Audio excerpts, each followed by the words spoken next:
Hola a todos, mi nombre es Harold de DescubreSubconsciente.com y en este video te voy a hablar acerca de la corriente del placer, ¿sí? O, mejor dicho, conocer la naturaleza de las cosas que nos dan placer, que nos hacen sentir placenteros, deseo, ¿sí? Tengo que obviamente comentar y compartir de que este tema o este concepto de la corriente del placer me he inspirado, ¿sí?, en un libro llamado No temas al mal, ¿sí?, de la Fundación Pathwork. PHTH, ¿sí? No, PATH, work, como trabajo, ¿sí? Trabajo en inglés, termina con K. Pathwork, ¿sí? Entonces, ¿por qué recomiendo ese libro? Porque realmente tiene muchos conceptos que te pueden ayudar en tu trabajo de autoconocimiento. Ese libro creo que lo leí hace cerca de 20 años, por lo tanto, seguramente este concepto de la corriente del placer, haya mucho concepto que haya olvidado al respecto y sea más lo que yo haya podido, lo que sí sé fue que me dejó impactado ese concepto y por lo tanto lo tomé como base para hacer muchísimos más análisis y expandir ese tipo de conocimiento. Por lo tanto, lo que te voy a comentar acá seguramente va a ser diferente a lo que puedan estar en ese libro respecto a ese concepto, pero sí sé que el concepto base respecto a la asociación de la corriente del placer, de cómo la corriente del placer uno se la, se conecta con algo, sé que está en la base de lo que te voy a comentar, ¿sí? Hablando porque en el libro hablaba era de corriente de placer, lo hablaban como de otra manera, que en estos momentos no me acuerdo porque como te digo, pues en cerca de 20 años, si no estoy mal, que tuve contacto con ese conocimiento o incluso menos o incluso más. Bueno, en fin, el hecho es que nosotros sentimos deseo, placer y gusto por ciertas cosas por tres factores, ¿sí? El primer concepto que podemos asociar ahí en este punto es la corriente del placer que se forma por la cultura, ¿sí? Eh, ¿Cómo funciona eso? Pues de que nosotros, dependiendo de la cultura en que nazcamos, así son nuestros gustos, ¿sí? Entonces, a alguien, por ejemplo, le gusta la comida bien cocida, por ejemplo, a mí me gusta la carne bien asada, ¿sí? Pero en otras culturas, como por ejemplo la italiana, les gusta cruda. Es una cosa impresionante. Yo cuando estuve, me sirvieron una carne que supuestamente, ¿cómo es que se llama, hombre? Eh, Eso fue, bueno, no me acuerdo bien, el hecho es que esa carne es muy famosa, todo el mundo la recomienda y resulta que es una carne cruda. Y eso que yo la pedí bien asada, bueno, no, bien asada, yo dije, dame la asada y me la sirvieron cruda y me dijeron que estaba bien asada, ¿sí? Y yo probé eso y, ¿cierto? Me generó una impresión demasiado grande y me la estaba comiendo, pedí que me la asaran bien, ¿cierto? Entonces, ¿por qué a alguien esa carne le parece deliciosa y exquisita así cruda? ¿Y por qué a otra persona no le produce ese placer, ese gusto y le gusta todo lo contrario? ¿Sí? Por la corriente del placer, ¿sí? Ahí vamos, como se dice, conectando ideas. Porque la corriente del placer se encarga de que tú te guste algo y otra cosa no te guste y te guste más bien otra cosa, ¿sí? Entonces, así funcionan las culturas. Y nosotros nacimos en unas culturas que a nivel cultural hace que nos gusten ciertas cosas y otras cosas no. Ejemplo número dos. En la antigüedad gustaban de las gorditas, ¿sí? ¿Por qué? Porque el ser gordo en la antigüedad, debido a las niveles de precariedad en las que se mantenían, entonces el ser medianamente gordito, ¿sí?, medio rellenito, era un símbolo de estatus, ¿sí? Lo mismo que los dientes amarillos. Porque los dientes, estar sin dientes, creo que ese concepto sí, sí es mejor que lo investiguen. Tengo entendido que era que las personas con los dientes dañados significaba de que tenían una buena, o sea, que comían bastante, ¿sí? Que comían bastante, tenían una vida de buen comer, ¿sí? Por eso los dientes sufrían ese tipo de infecciones. Entonces, bueno, en la antigüedad había unos tipos de cosas que eran bien vistas a nivel cultural y hoy en día es completamente lo contrario. Hoy en día las mujeres esbeltas, los dientes bien alineados, bien blancos, creo que los dientes amarillos también eran ese símbolo de estatus, ¿sí? Y cosas por el estilo, ¿sí? Entonces, tengamos en cuenta eso. Lo mismo, otro ejemplo, en la antigüedad, hablar y analizar la vida era bien visto. En la antigua Grecia, la gente se reunía en los parques a hablar acerca de la vida. Y bueno, ¿y tú qué opinas de esto? Y el universo, y entonces, ¿quién es Dios? Y la naturaleza, ¿qué rige la naturaleza? ¿De dónde venimos? ¿Para dónde vamos? Y así charladito, charladito, pues entonces fueron creando las diferentes filosofías de vida, y las filosofías la madre de todas las ciencias, ¿sí? De ahí salió que si la lingüística, que si yo no sé qué, todo, ¿sí? Todo surge a partir de usted filosofar y plantearse preguntas acerca de diferentes temas, incluso la metafísica, ¿sí? La metafísica forma parte de la filosofía, una rama de las filosofías. Entonces es eso, ¿sí? Hoy en día es completamente lo contrario. Usted se pone a hablar de temas profundos y a usted lo miran raro, ¿sí? Como ¿por qué está hablando de eso? ¿Sí? Usted siempre, hoy en día está bien visto usted hablar de manera superficial. De hecho, eso es una de las claves que yo doy, claves conversacionales, ¿sí? No tocar temas profundos y simplemente hablar de la silla, pero bueno, ¿sí? Que la silla me recuerda que cuando yo estaba con mi abuelita, entonces teníamos una silla parecida, que no sé qué, ¿sí? Es eso.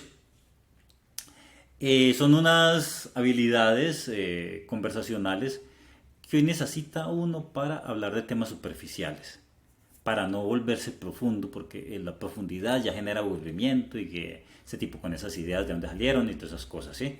Entonces hay que convertirse en una persona superficial a través de la conversación, cosa contraria a lo que sucedía en la antigua Grecia, ¿sí? Entonces hay que tener en cuenta eso, las cosas van cambiando. Yo, bueno, me extendí mucho en ese concepto, pasemos al siguiente concepto. La corriente del placer por imitación, ¿sí? Entonces, todos nuestros gustos en respecto a música, política, religión, ropa, moda, todo eso obedece a algo que nosotros hemos aprendido. Si no nos lo heredaron nuestros padres a nivel cultural o a nivel cultural, entonces nosotros mismos tomamos la decisión de que nos gustara algo. O sea, nosotros decidimos que algo nos gustara. Y lo hablo por mí mismo, porque cuando yo era joven, a mí me gustaba la música clásica. Me acuerdo, hombre, sí, todavía me sigue gustando, pero no, ya me da locha ponerme a escuchar Beethoven o... El hecho era que a mí me gustaba mucho y era lo que más me llamaba la atención, ¿sí? Pero entonces en esa época nosotros los jóvenes era bien visto o estaba de moda el rock, ¿sí? Y a mí no era que me llamara mucho la atención, era un ruido ahí, aunque empecé a buscar ciertos temas que me llamaban la atención. Entonces, me obligué a mí mismo inconscientemente a que me gustara el rock, ¿sí? Porque eso me daba una identidad, me hacía sentir de que por escuchar rock era una persona relativamente más rebelde, era más libre, porque el mensaje que transmite el rock era como esa libertad, ¿sí? Esa libertad de usted hacer lo que usted quiera y ver esos tipos con esas pintas tan extravagantes y sus cigarros y sus licores y sus escándalos, ¿sí? De cierta manera lo hacía sentir a uno como con una identidad de sentirse medianamente libre, y entonces por eso inconscientemente me obligué a mí mismo a gustarme el rock, ¿cierto? Y tampoco me gustaba la salsa. Me obligué a mí mismo inconscientemente a gustarme la salsa y ahora me gusta mucho, ¿sí? Entonces así sucesivamente. Todo depende de las necesidades que uno culturalmente y a nivel interno dice que necesita y se obliga a sí mismo a sentir gusto por ciertas cosas, ¿sí? Entonces, alguien de pronto le duele y le incomoda las agujas y le siente un pavor a las agujas, ¿sí? Mejor dicho, qué horror. Pero se hace un tatuaje en una parte donde eso es con una aguja y macháquele y macháquele y macháquele, ¿cierto? Entonces ahí sí es el tatuaje, sí. La persona toma la decisión de hacerse un tatuaje porque ese tatuaje representa algo, representa un concepto que le va a dar algo que busca en su vida, ¿sí? lo mismo que tatuaje de cigarrillo, el licor y moto, ¿sí? Es gustarme algo porque ese algo representa algo que me va a dar a mí, ¿sí? Entonces nosotros nos dejamos influir no solamente por eso, sino por cualquier cosa que vamos viendo en televisión. Uno ve un programa de televisión, de un momento a otro aparece alguien empoderado, seguro de sí mismo, y coge un cigarro, un tabaco y empieza a fumarlo. Y entonces usted dice, ese hombre tan seguro, tan empoderado, ¿cómo coge ese tabaco? ¿Sí? Y todos como que le admiran, voy a comprarme unos tabacos. Y resulta que ahí nació el placer de fumar un tabaco, por decir. Y también sucede a nuestro alrededor. Los amigos, los compañeros hacen ciertas actividades, se ven todo cool, se ven entre más rebeldes para un niño, para ese adolescente, ese niño interior, ese adolescente interior, cualquier cosa que represente una rebelión, que represente algo ilícito, es sinónimo de libertad, ¿sí? Ahí están esos deseos infantiles e ideas infantiles de ser un chico malo, ¿sí? Algo completamente irrealista, algo que, como se dice, es completamente, no es, como se dice, útil para la vida, ¿sí? Ese tipo de pensamientos no son útiles a nivel práctico ni te van a servir, pero hay una idea a nivel de fondo de ser alguien, un rebelde, como se dice, un pillo, alguien maldadoso, ¿sí? Entonces ahí de ese niño interior surgieron y ese adolescente interior surgieron esas ideas, ¿sí? Entonces tenemos que analizar entonces cómo nosotros asumimos algunas conductas simplemente porque nosotros las vemos cool. Y así ya hablamos de filosofías, pues entonces vemos que cierto partido político representa como la libertad, ¿sí? Representa como que los derechos, como que sí promueven los derechos. A uno no le interesa realmente si eso es así, porque al fin y al cabo la política es una cuestión de imagen y de querer convencer a los demás. No es porque realmente el que está por allá, hombre, no, me preocupa mi pueblo y es una persona, una lumbrera, ¿sí? Generalmente quien se dedica a la política no se caracteriza ciertamente por ser una lumbrera y ser un genio, ¿no? Es un sujeto normal con algunas ideas acerca de cómo influenciar masas, algún libro que haya leído por ahí, Maquiavelo, ¿sí? Sale un par de ideas, las aplica y hasta puede tener éxito, de todo a saber, ¿sí? Sabe hacer alianzas, ¿sí? Pero no es que realmente sea un programa político, pues, pensando y se pasó años estudiando la naturaleza humana, el comportamiento humano y a partir de ahí empezó a sacar unos conceptos para ayudar, ¿cierto? Y empezar a crear leyes, ¿no? Empezando también porque un político, un presidente no puede hacer nada porque todo tiene que pasar por un Senado y el Senado se mueve a partir de intereses y todas esas cosas. Pero bueno, no nos ahondemos en hecho, que acá lo que estamos hablando es entonces de cómo nosotros nos dejamos influir. Entonces, a nivel político, uno de esos partidos genera unas ideas que sean atractivas para cierto público y así poder ganar unas elecciones.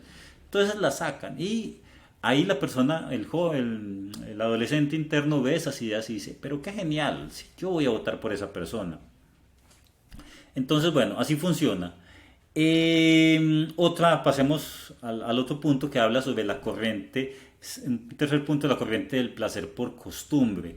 Entonces, las costumbres o las cosas a las que nosotros nos acostumbramos o vivimos con ellas un cierto periodo de tiempo, el cerebro hace que le cojamos gusto a eso. ¿Para qué? Para que lo sigamos haciendo, ¿sí?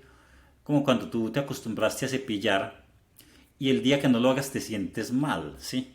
Te hace falta, te gusta sentir la boca limpia, pasar la lengua por los dientes y decir, no siento el sarro, ¿sí? Sientes esa necesidad le has encontrado un gusto para poderlo seguir haciendo porque el cerebro necesita deseo, placer e interés para poder seguir haciendo algo, ¿sí? Porque el cerebro no sentiría ganas de hacer algo si no le representa algún tipo de placer, ¿sí? Si no le encuentra un pequeño gusto a eso que esté haciendo. Entonces el cerebro necesita convencerse a sí mismo de que algo es placentero para poderlo hacer. Por lo tanto, lo que nosotros nos acostumbramos a hacer una y otra vez, el cerebro de cierta manera lo recibe como algo placentero, ¿sí? Entonces, un ejemplo, eh, nosotros, por ejemplo, un niño, ¿sí? Que haya crecido en un ambiente pesado, ¿sí? De familiares que lo golpeaban, en un ambiente donde son peligrosos, donde suceden muchas peleas, todas esas cosas, un ambiente de violencia, ¿sí? Y también de que recibió golpes. Inconscientemente y en algún momento de su vida, el cuerpo le va a pedir esa violencia, ¿sí? Le va a pedir, va a sentir placer por ver ese tipo de contenido y por aplicarlo de alguna manera, ¿sí? Entonces hay que tener en cuenta eso, ¿sí? Y eso se aplica a muchísimas cosas en nuestra vida, ¿sí? Y eso no surge de manera instantánea. La corriente del placer respecto a cosas que nosotros vivimos y que ya nos le acostumbramos a sentir placer, eso surge con los años, ¿sí? Entonces, por ejemplo, vivir encerrado cuando niño, ya cuando es grande, ya encuentra más placer en la soledad. ¿Por qué? Porque de niño se acostumbró a hacerlo eso. Entonces ya la corriente del placer se salió de la convivencia hacia la soledad, ¿sí? Y hay muchas cosas que nosotros le hemos generado placer. La corriente de placer se va trasladando hacia todos los ángulos de nuestra vida, solo que la mayoría de cosas que nosotros hacemos no las cuestionamos y están a nivel cultural aceptadas. Por lo tanto, no analizamos eso del tema de la corriente del placer, pero nosotros tenemos que analizarlo respecto a los inconvenientes y a las cosas que nosotros hayamos vivido respecto a este tercer punto de la corriente del placer por costumbre, ¿sí? Entonces tienes que analizar tus costumbres, una situación que tuviste por mucho tiempo, qué placer te genera hoy en día algo similar o algo que refleje eso, ¿sí? Entonces, bueno, era eso lo que les quería hablar. Nos vemos entonces en el próximo video.